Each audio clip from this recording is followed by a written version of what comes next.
This is a request about the sub instruction in a Modicon.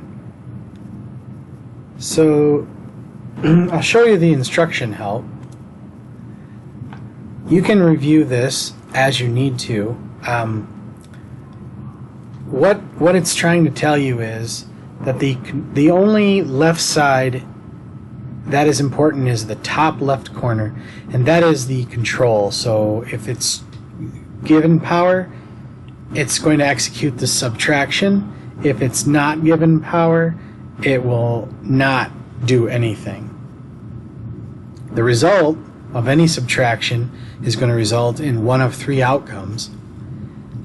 The top value, which as you can see here, this is a variable or an address in the controller, in the memory.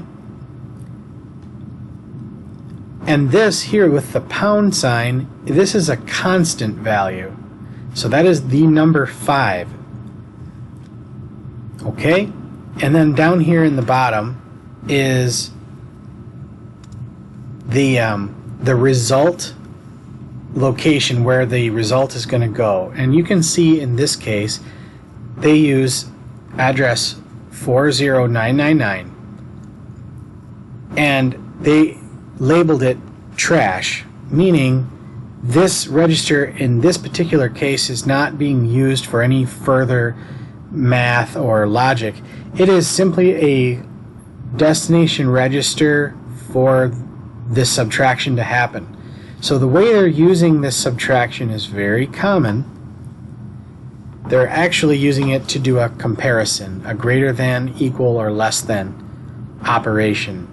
The reason they do this is because in a Modicon controller, the subtraction instruction is very fast and doesn't use very much memory or time. So what you're going to see is, and if I double click here,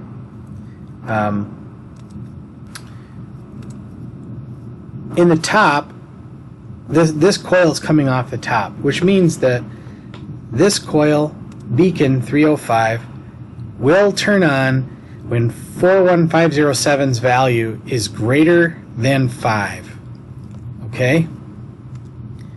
Top value greater than middle value. So they're saying this top value is greater than the middle value.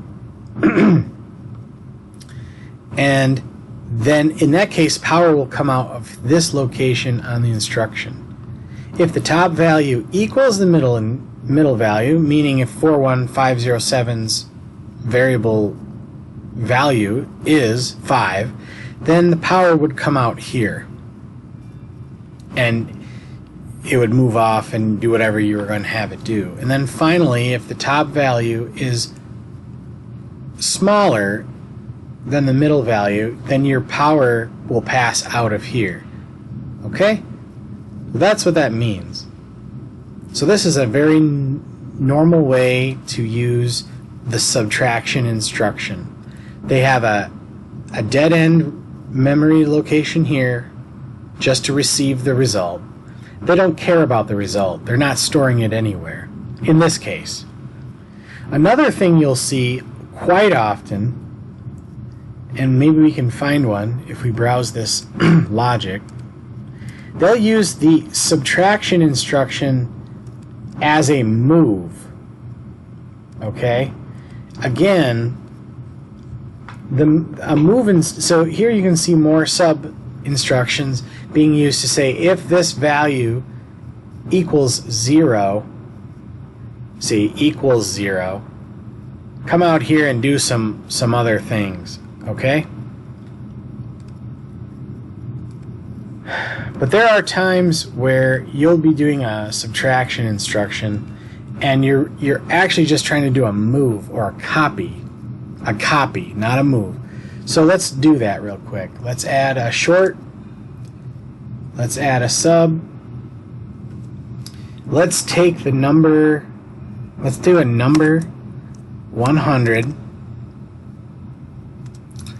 and let's do 0, the number 0, and then let's put it into a location. Okay? Or perhaps you want to do something like this. That would be strange. You'll see this all over the place. This is a copy. This is a copy instruction. So what it's going to do is it's going to occur, and it's going to take this value, whatever is in there, subtract 0, and put it in here. Okay? So this is accomplishing a copy in a very short amount of time. That is another confusing use of the sub instruction. Okay? Now say you wanted to do this and then for some reason you wanted to continue further with more logic, maybe a coil. That you're going to use a coil that says copy is done or something like this. You don't know if this value will be 0, positive, or negative because it's a variable. So what you would do is you would add shorts. Okay? So now you can see that they're all shorted together